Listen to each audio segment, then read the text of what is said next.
Well, good morning, everybody. This is AKA Heather Joy. This is the Lifeboat. If you are looking for some place to get some help with addiction recovery, then you've definitely come to the right place. And if you aren't here for those reasons, we still welcome you. Glad you're here. I just want to say hi to everybody that is in the chat. And we've got Todd and Monk, Dominic, Scooby, Todd, Lemmy, Charlie, John Doe, JT. Let's see. I know M. Hunt is here because I saw him earlier. I don't want to. Oh, whole photographer is here. Awesome. Well, welcome everybody. It's good to see you. If I missed anyone, I apologize. All right. Before I get started, I just want to run through the rules that we have here on the Lifeboat. The first one, no politics. We just don't discuss it. It gets too many people upset. Occasionally, there are times we talk about politics, but it always has something to do with the drug crisis. And that's just up to Tommy's discretion, as it should be. The second one, this isn't a religious channel. And it's fine to say things like, offering to pray for someone or saying things like, I couldn't have found sobriety without God. Those things are fine. But if you wander over into the territory of telling people that this is the reason you're not getting into heaven, or my God's better than your God, absolutely not. Please don't do it. The third rule we have here is please refrain from cursing. In the comment section, in the live chat, as Tommy always says, if you can't control your mouth, then you can't control your life. And the fourth one, absolutely no room on this boat anywhere for mean people. No trolls, nothing. If you are caught being mean, you're going to be permanently banned from here. And then I'm going to add just two humble requests from you guys. The first one, if you haven't subscribed to the Lifeboat, why not? Subscribe. The second one, please click out really quickly, hit that like button, and if you feel like this is something you'd like to share with somebody, by all means, please share it as well. So anyway, I wanted to talk about the science of happiness today. And I have rather selfish reasons for this. I go through cycles of depression. It's just something I've had to fight my whole life. I look back even as a child, and I realize now I knew something was wrong with me. I just didn't know what, and now I understand. I was depressed, and especially after my dad died when I was 17. From then on, it's been a very difficult battle with it, and there were times I think it almost won. But I've learned how to live with it. I've learned how to deal with it. I've learned a lot, got a lot of good tools and things, and I always manage to get through now. There are just certain things that I have to do. But I can tell, it seems like every time we have changes in the seasons, I struggle. And I can tell I'm kind of on the downturn of another cycle. And so I need to remind myself of all of the many options that I have to, keep positive thoughts and positive feelings going on in my head and get me through this. And I know that, depression, anxiety, that's something that so many of us as addicts and recovered addicts, that we deal with that. We deal with it all the time. So I'm hoping that this might help. I just thought it was interesting. I was thinking of the last two times when, I always get these cycles of depression. Once in a while, I get stuck in a bad one. And the last two times that I've had to take do some serious work with counselors and get a lot of extra therapy and everything, the last two times, both times, it had to do with anger that I could not find an answer or I can't even think of the word. Oh boy. Anyway, I couldn't find a solution, and it turned to depression. And I just thought that was interesting. Lady Spellbreaker last night said something interesting, and I completely forgotten that depression is, I'm sorry, anger is part of the grieving process, and that can lead to depression. And I wonder, I've been thinking about that all night on and off while I was before I went to bed to get this ready. I kept thinking about that. I wonder what I was, if I was mourning something and I just don't realize it. But it got me thinking anyway. But I thought she was wonderful, wasn't she, guys? That was a great show last night. So, Lady Spellbreaker, if you hear this, thank you very much. That was great. Anyway, let's get on to the science of happiness. The things that I'm going to present to you guys are backed by a lot of study, and the people that I am going to cite, I trust them. They know what they're talking about. So there's a lady, she's professor of psychology at UC Berkeley, and her name is Iris Mauss, I believe is how you pronounce it. It's spelled Mauss, so I believe it's Mouse. Anyway, she discovered through her work something kind of surprising and maybe just a little bit discouraging. What she came to find out through her work, through her studies, through everything she's been working on, the people that tried the hardest and work so hard, to try and be happier are very often the ones who become the most unhappy. And I thought that was really, really interesting. Why is that? That doesn't, it's almost a little maybe counterintuitive. Why is that? Well, honestly, it's Mother Nature.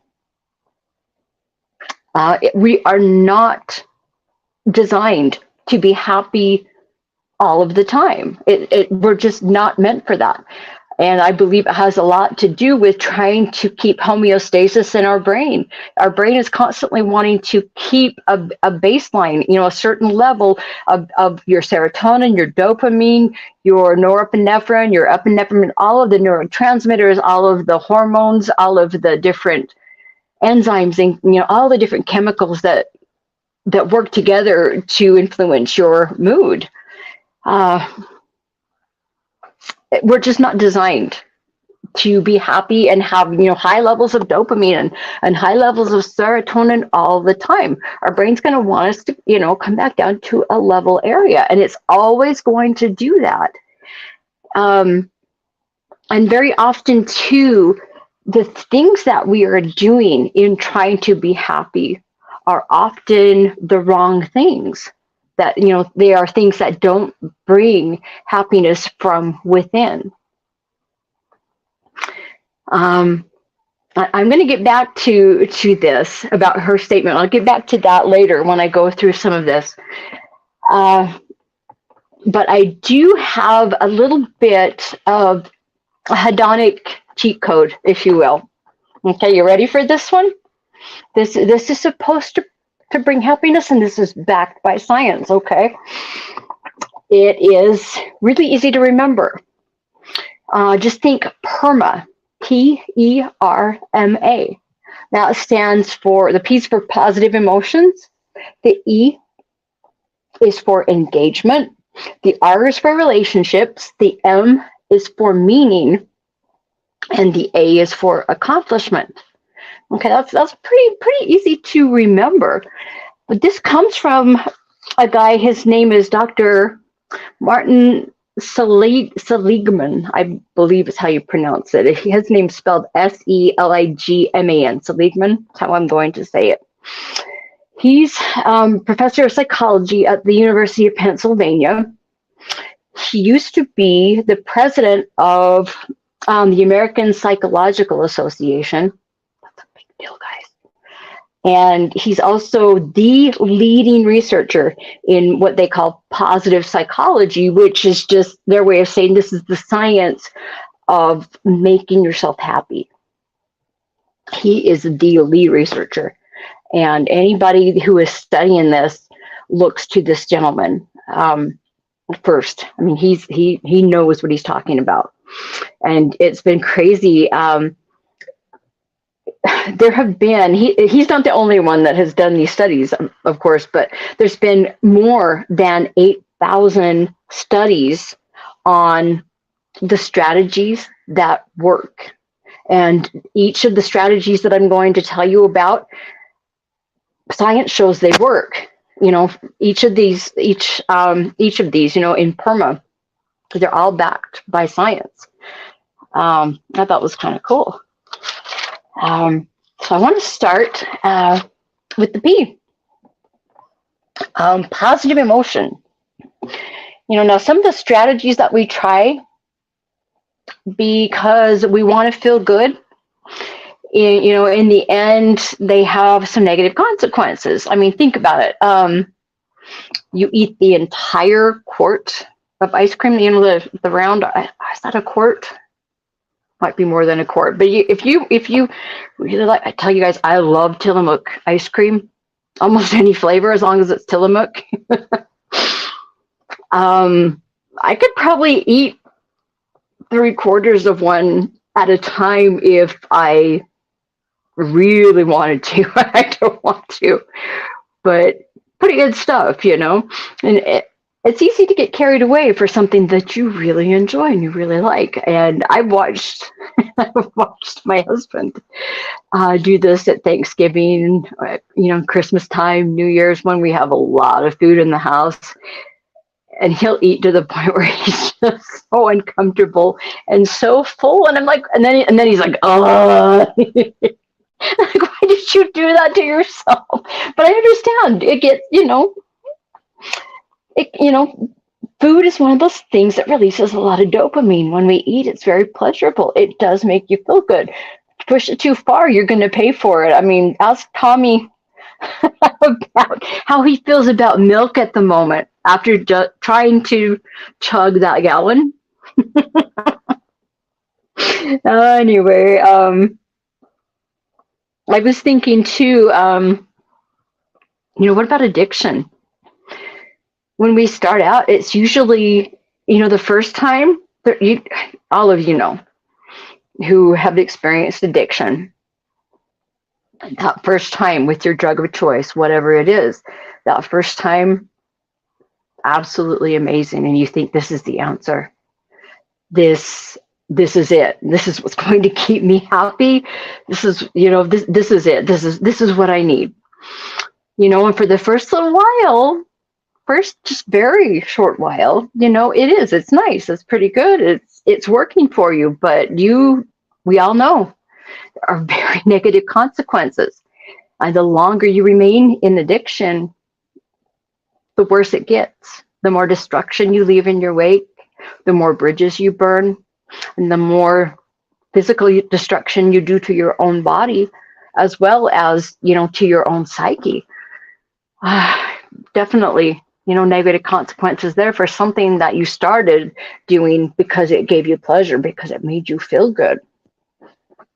I was just thinking another example, what about the person who has been binge drinking and it starts to become a problem where they're doing it every day, and the hangovers, just become so ridiculous and so impossible to overcome that, people go, okay, I've had enough, but it's the same thing again, what you need to do is do something that's going to give you positive emotions, but not the negative effects. And promise you, there are many things. And according to Dr. Seligman, one of the first things that you can do to, bump up your positive thoughts and your positive emotions so you feel good is what did he call it? Well, basically there's three things. They talk about looking at your past with gratitude. Now, we've talked a lot about gratitude. But, just let me reassure you and restate that practicing gratitude, there's so many benefits. It boosts your psyche. It gives you better health. It just so many things. We've talked a lot about that, but I just want to remind you, gratitude is a very, very healthy thing, and it can really promote your well-being. So, looking at your past, of course, as addicts, we've made a mess of our past and we've made some serious mistakes. But if you can look back and look at the things that were good, look at the things that you are grateful for, and look at your past through that mindset, through that frame of mind, one of gratitude, that's a really good thing. Then the next thing they talk about is for positive emotion is looking at the present through the mindset of savoring the present. And I want to talk about that one because that's something that we don't talk about very often, if at all. For the future, what you're supposed to look into the future with is optimism. So it's a really good idea to try to set goals. Where do you want to be in the future and how long do you want to get there, and to be working towards it. But you need to be optimistic about the future. And I want to jump back to talking about savoring. That's an interesting one. Another way that a lot of psychologists call this memory building. This savoring, but basically all it is, what they explain, or I was reading about this, is explained. Almost everybody does very similar things every day. There are just certain things that we all have to do every day. You get up in the morning, you've got to shower, you got to get dressed, you got to take care of your hygiene, you've got to have breakfast. There's if you've got animals, you got to take care of the animals. There's always things to do around the house. If you go to work, you're driving to work, on the way home, you're stopping at the grocery store. I mean, there's just, very mundane things that we all have to do. The trick, I guess, so what they talk about is making time for, let's see, trying to think how we can best explain all of this. Okay, to explain how they were trying to explain, how I was, in the article that I found this in, they were trying to explain it this way, close your eyes for a minute and think back to a really good memory. A memory that is so memorable and so sweet and just means so much to you that when you think of it, you cannot help but smile. Okay? Think of a memory like that. Okay? That's what you need to do with the present. You need to make memories and savor them, and that could be, it could be almost anything. Maybe when you're on vacation, or when you're sitting next to your spouse or your significant other. Maybe if you're playing with your child or your grandchild. Maybe you're spending time with friends. But anything, where there's a lot of meaning there, and you find yourself in a place where, you're just grateful that you're there. And it's just a good time, basically it can be anything that brings you solid, positive feelings, positive emotions. Anything that brings solid stuff will do. It doesn't have to be anything spectacular, like going on a vacation or doing something grand. It can be something as simple as listening to your favorite songs. Tell you what, there are times when I just have to listen to the Beatles or Led Zeppelin, and I just I love it. You get transported somewhere else just for a minute. And my whole brain is just wired for music. It's just the way I am, and I've always got music in my head.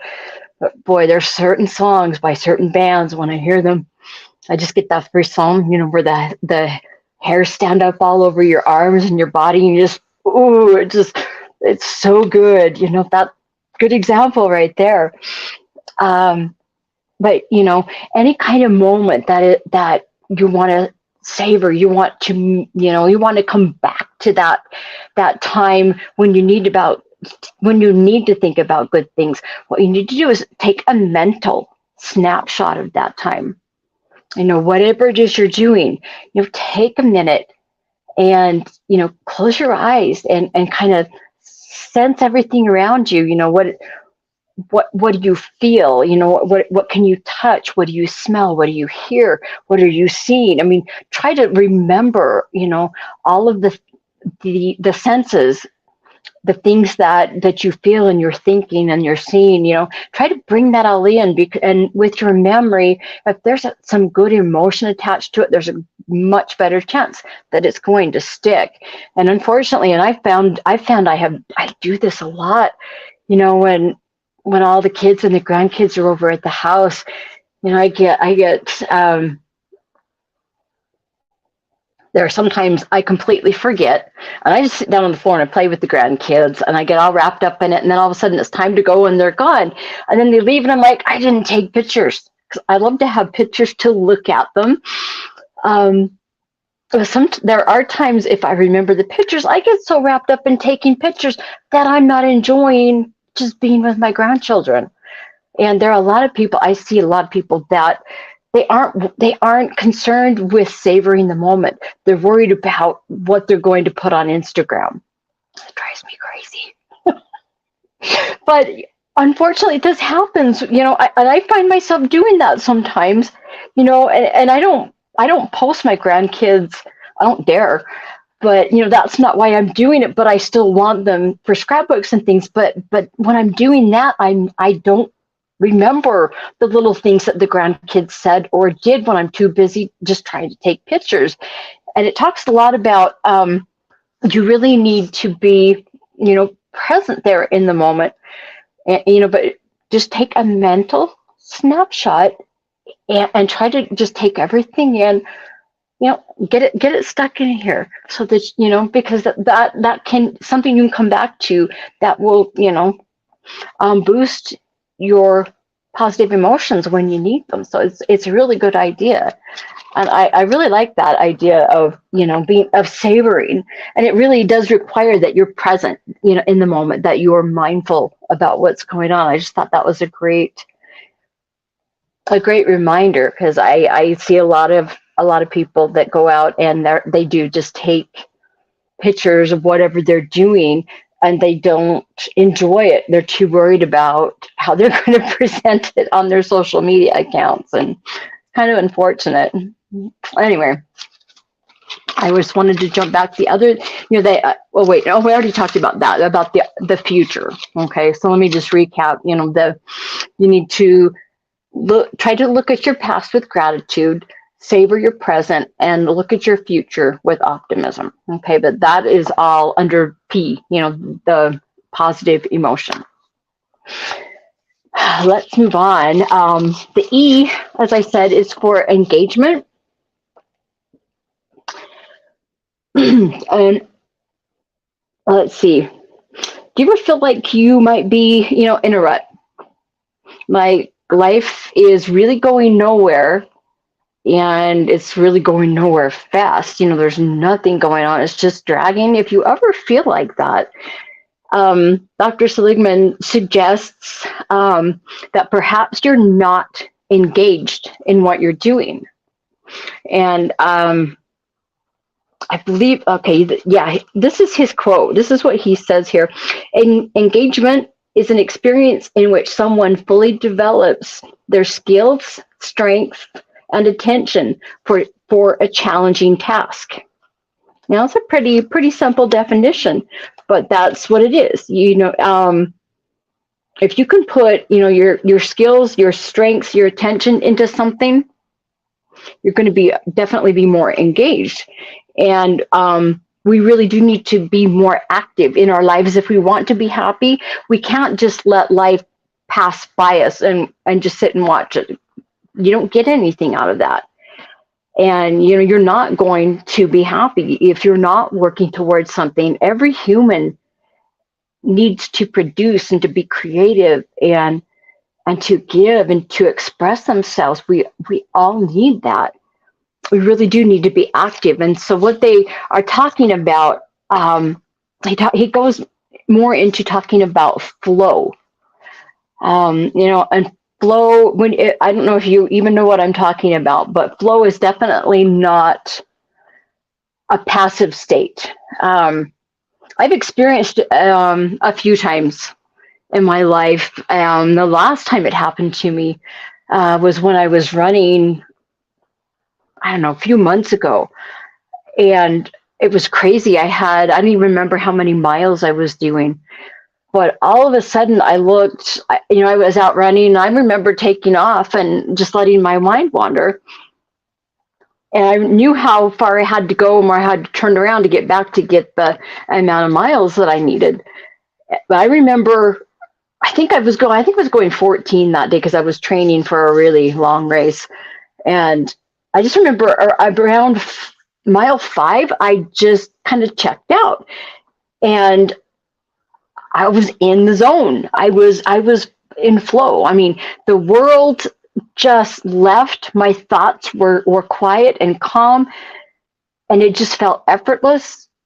And the crazy thing is that I didn't even realize that I was in that state until I looked down at my watch, and I was at mile like 13.5, and I was like, oh my, I had no memory of how I had run from about mile 5 clear to mile 13.5. I had no memory of it, and yet I'd done it, and my Garmin watch, that I track everything with, of course it showed, yes, I had run it. I couldn't even remember getting there. It was crazy. And they're like, oh, that was so cool. I wish you could get back to that. But the crazy thing is if you try to force yourself into flow, it doesn't work. It just has to happen. But that's what you want to do. Being a couch potato and just watching Netflix, definitely not taking an active role in your life. I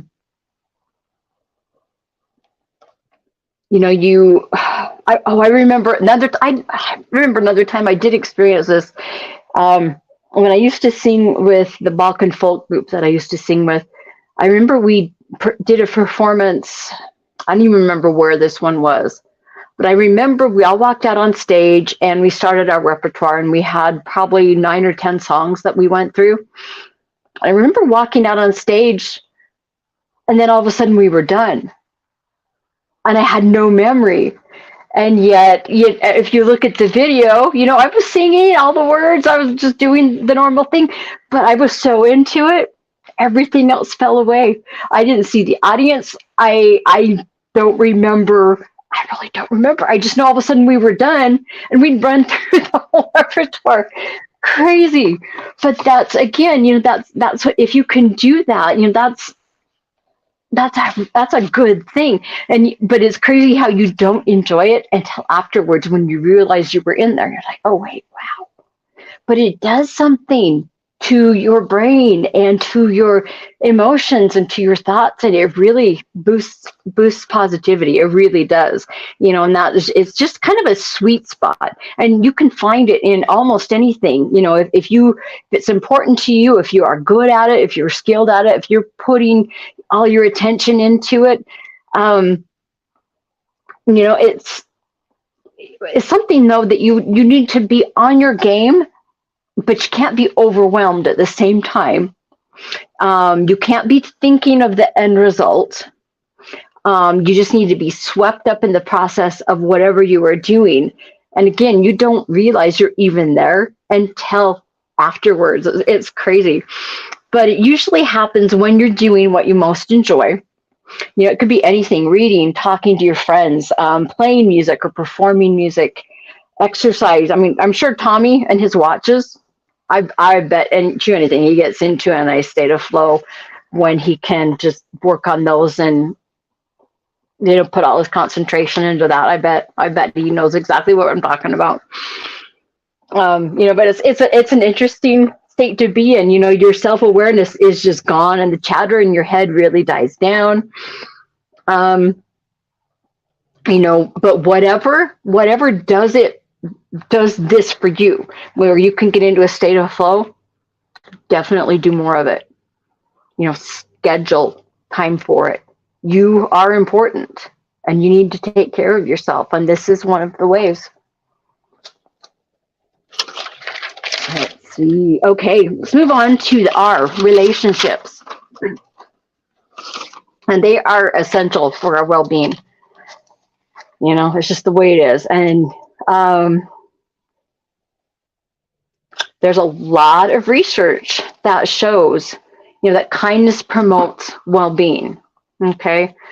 It really does. If you are kind, if you're giving of yourself, it really does help you. It really bumps up so many of the chemicals in your brain, that lead to happiness. I mean, that definite good source there, right there. But, relationships, like I said, they are really essential to our well-being. And the cool thing is not only do our relationships, well, our good ones, our close personal relationships, they bring us joy. But the cool thing is that they amplify the joy that is already in our lives, because we can share with them. It really does. It really does do that, and it's also a place where we receive support, and unless you're like a psychopath or a sociopath or something, people get pleasure out of doing things for other people. And okay, now I don't know about this suggestion. I've been thinking about it, and I don't know. I'm still dealing with, as a child, every time I was trying to do something nice for somebody else, it seemed like I was shamed for it in one way or another. And so I really struggle with the suggestion, but remember that this is science-backed, guys, what I'm going to tell you about. But this is what is suggested, okay? It's a gratitude visit is what it's called. Now, what you need to do in this case is you choose somebody that you really appreciate, that really means something to you, and you want to put across what they mean to you and what they do for you. And you really want that, you choose that person.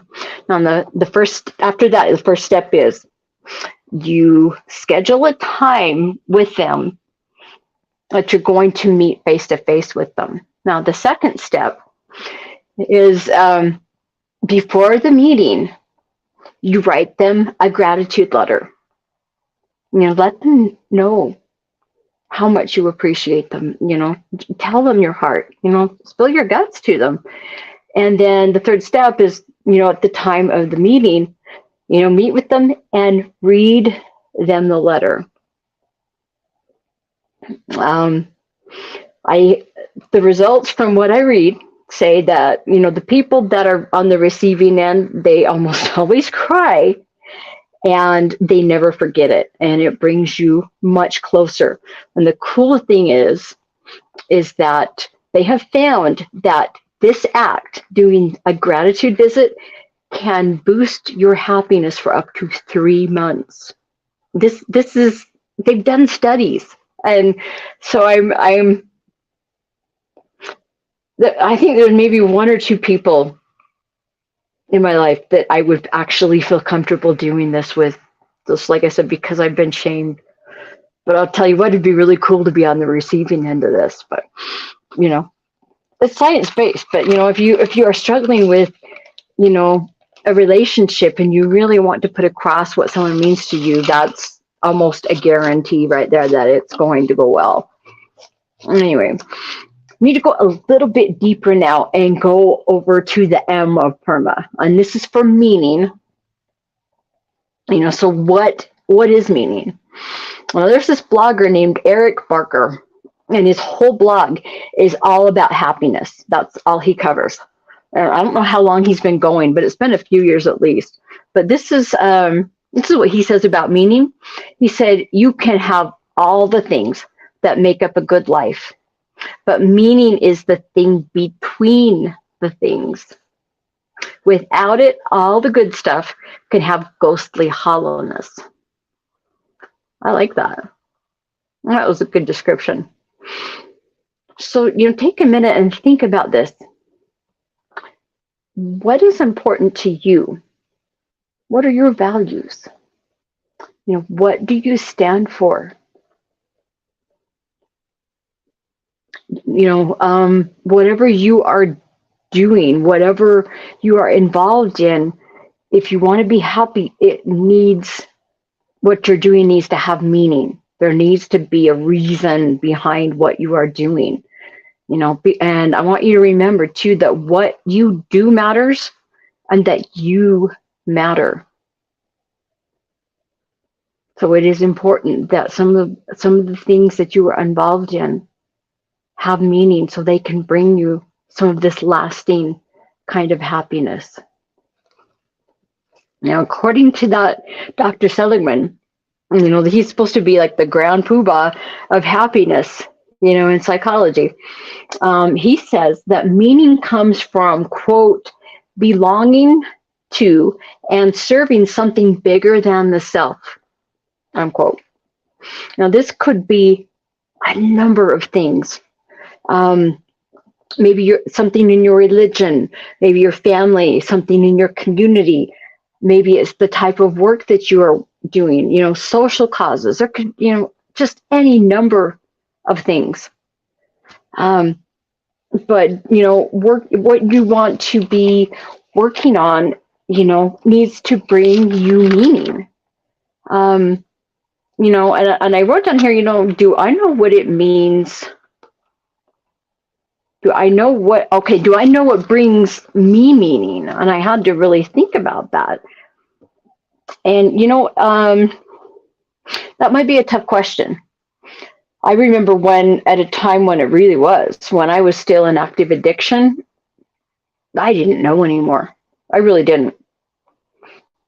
Very few things that I stuck to. So that might be a tough question for you. So again, they offer a scientific solution here, okay? Imagine, visualize in your mind your own funeral. Imagine everybody that's there. Look around. Who would you like to be sitting at your funeral to pay their last respects to you? When the person who delivers your eulogy stands up and speaks, what are they saying about you? Do you like what they are saying about you? Do you like, does what the person is saying in the eulogy reflect how you wanted to live your life? Think about your friends. I have seen in many funerals, where after the funeral, all the friends will stand up and say something about the person who has died and, what they meant to them, or, some special memory, something like that. What are each of your friends going to say? I remember doing this in rehab. I didn't like it. I did not like this activity at all, because I thought about, where I started out, all the opportunities I wasted, all the things I had that I just threw away because of my addiction. And if I had died, after one of my overdoses, it would have been an ugly, sad, miserable funeral especially for my daughters. I didn't like that. I look at this now and it's changed quite a bit. And I think I'm headed in a much better direction. And I'm hoping there's a few specific things I would like to be said about me when I die. And I'm working towards that because it means a lot to me. But, think about it that way. What matters to you? What kind of person do you want to be? Those are the kind of things that you should be working on, the kind of goals that you should be setting, okay? And let me move on now to the very last one, which is accomplishment. Okay, there's all kinds of things that you can be good at or even exceptional. It could be your hobby or your work, maybe some kind of sports or dance. Maybe you're involved in a ministry or, some kind of game that you're really good at or studies. I mean, it could be all kinds of things, art projects, if you're an artist, music. I mean, there's just so many things that you can be good at. But, where we find success, is whatever we are good at and enjoy, that kind of, if we can do something that we are good at, that we're competent at, it gives you a sense of competence. It gives you a sense of pride and energy. It really does. And accomplishments are kind of unique because the process of getting there to be accomplished at something, getting there is hard. It's hard work. But that's really cool. The struggle actually makes the achievement even better. And, so what do you need to know about accomplishment to be happier? Well, basically, do more stuff. The most effective treatment, honestly, for depression is something they call behavioral activation therapy. And this fits right in. This is basically where, you set a goal, you make the progress, it just starts to get a cycle. You set a goal, you make some progress, you feel good, and you're ready to do more. And it just it creates not a vicious cycle, but more of a virtuous cycle. If you feel like you are depressed, if you are in a rut, this is a good way to look at things. There is a professor from Harvard. Let's see, her name is Teresa. I'm not sure how you pronounce her last name. Amabil, maybe. Anyway, she's a professor of psychology at Harvard. And her research shows that there's nothing more motivating than making progress. I mean, that's all part of that behavioral activation therapy. And the trick here is to focus on the happiness, not on getting ahead. I hope you can see the distinction.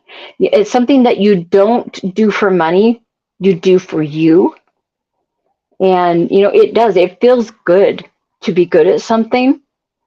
And another thing to think about is, what? Envy is for the lazy. People that are jealous of you are just lazy, because they aren't willing to put the effort and the time into something. Just something to think about. But there's a catch to all this. Let me explain all this. I've gone through all of them. Okay, the PERMA, the positive emotions, the engagement, the relationships, the meaning, and the accomplishment. Okay.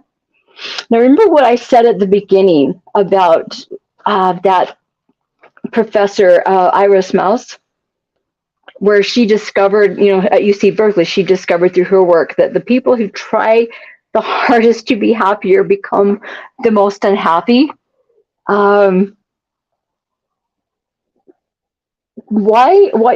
does it, why does trying to be happy fail? Well, again, let's go back to Dr. Seligman.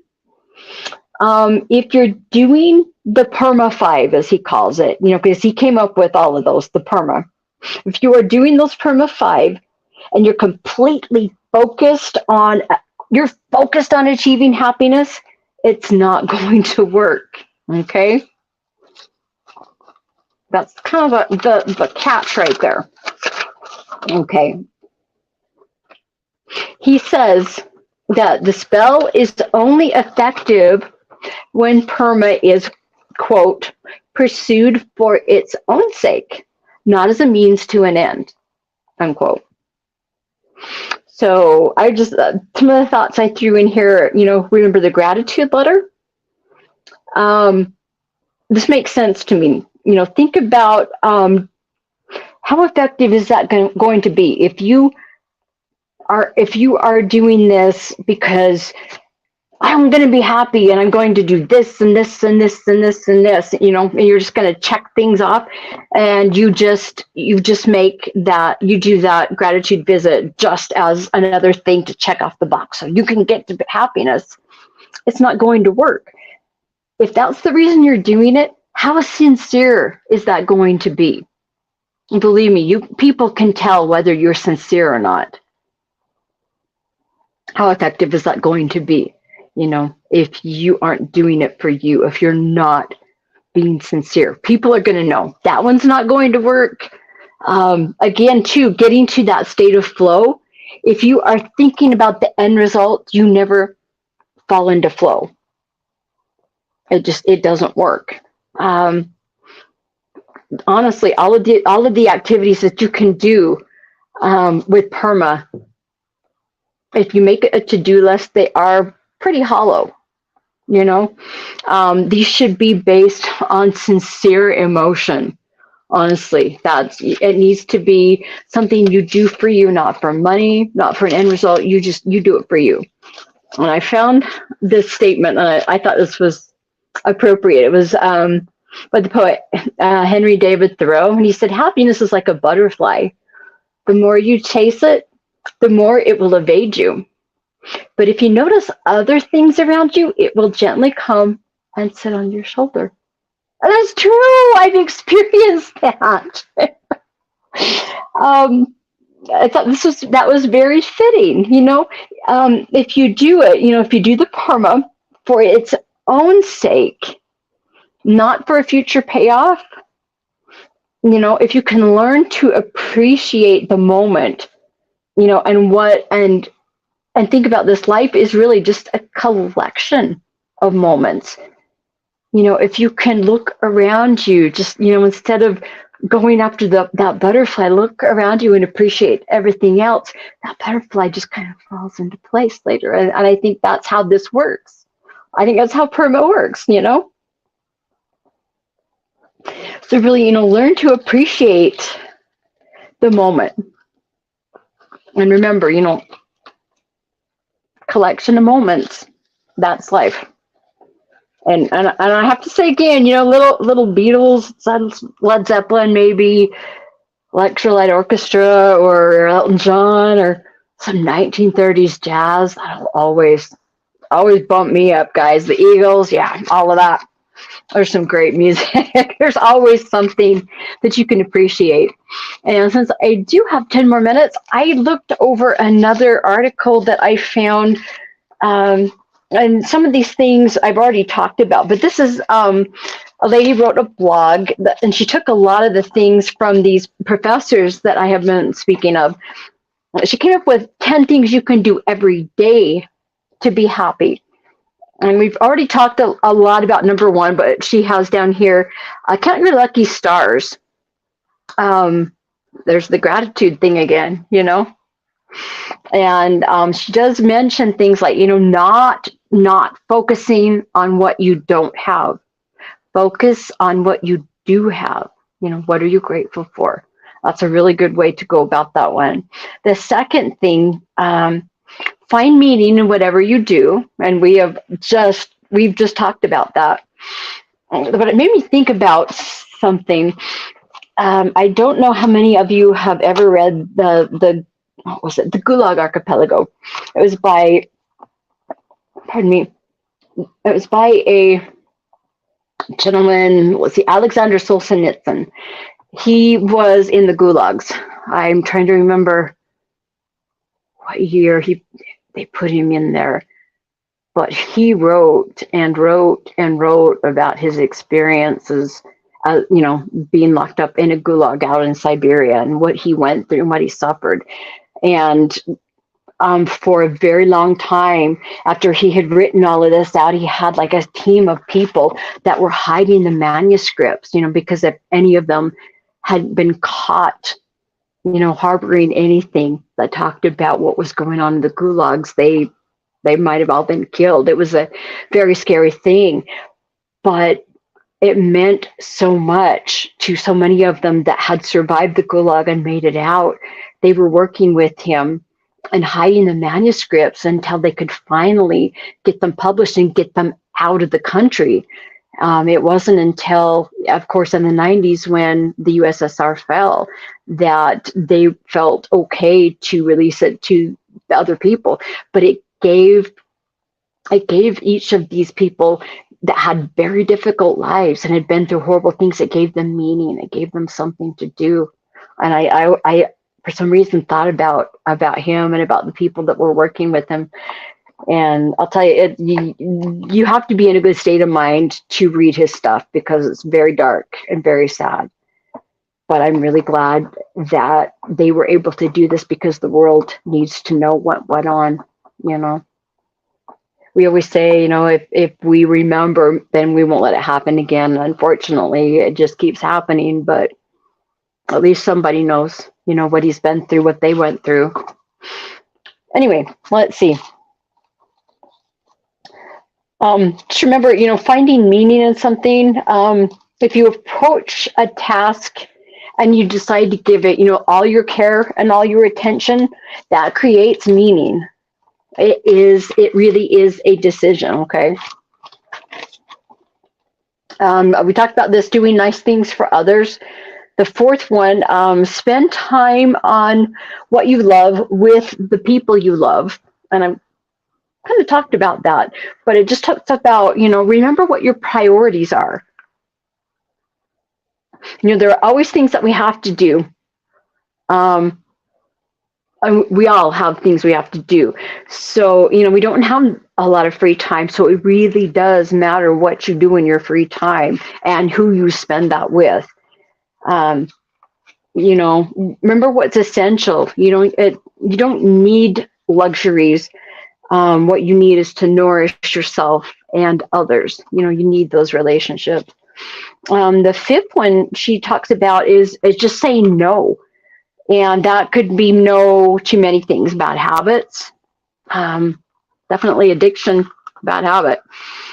And along with that, I thought this was appropriate, outdated thoughts, outdated beliefs, outdated ideas. I mean, we definitely have some thoughts that do not serve us any longer when we are stuck in addiction. So that's definitely something to say no to. Also, if there are demands of others, and you're not in a state to meet them, it's okay to say no. Same thing with requests and invitations. It's really important to set boundaries and to remember your needs. Everybody needs enough sleep, exercise, good diet. We need relaxation. We need to breathe. Remember those things. The seventh one she has is to seize the day. She talks about not laying in bed too long when you wake up, and have a routine and be organized so that you can accomplish the things that you want to, and it's a really good idea to schedule things and make them a habit. But it's a really good cure for procrastination, according to her, is to, get up, be organized, and just get moving. The eighth one I really liked. She says, cut yourself some slack. You need to do a lot of radical self-acceptance about who you are, the mistakes you've made, what you want, what your strengths are. You need to be okay with you. And I know how difficult that is. I remember dealing with a lot of guilt, especially when I was in rehab. All the time I wasn't with my girls and just all of the mistakes I'd made, all the crazy things I'd done. I didn't like myself at all. I was really good at beating myself up. And there are times I'm still very good at it, but I'm working on it. This doesn't mean that you have low standards. It just means that, you treat yourself with love and compassion. We have all made mistakes, but that's because we've got this disease called addiction. So be kind with yourself. And the ninth one is not to dwell on things you can't control. And I really like that one. And that one really does. It comes down to your mindset, to the way that you frame things, the way that you view things. It really does matter. There's so many things that go around us that we cannot control, but we can control our attitude. We can control how we respond to the things that we can't control. That's what makes the difference. So really focus on what you can control. It's going to make you feel like you do have more control in any situation, because you can pause, you can breathe, and you can think about how you want to respond instead of just reacting. Anyway, the 10th one, I thought this was good too, was just to take one day at a time. Especially, if you are just trying to find sobriety, there are times when you can only just go from minute to minute when you're trying to deal with cravings and withdrawal symptoms. It's really hard. It's really ugly, and your brain's going to be on your case for a long time. Just take life one day at a time, maybe 1 hour at a time even. But that's a good way, to try, I think what she's trying to say in her case is trying to remain present and not worry. Don't dwell too much in the past. Don't dwell too much in the future. Try to stay focused on the here and now, one day at a time. Anyway, that is what I have for you guys today. I just want to look in the chat. See, we got Luke Skywalker. Let's see. I already saw John Dome and Todd. Ultra Maga T. Hello. Let's see.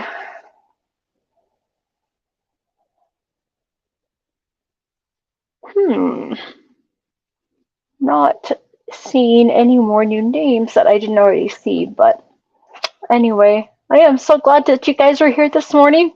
It's early. It just still amazes me that you guys all get up to listen to Tommy and me. Kind of funny. Anyway, I hope you guys have a great day. If you've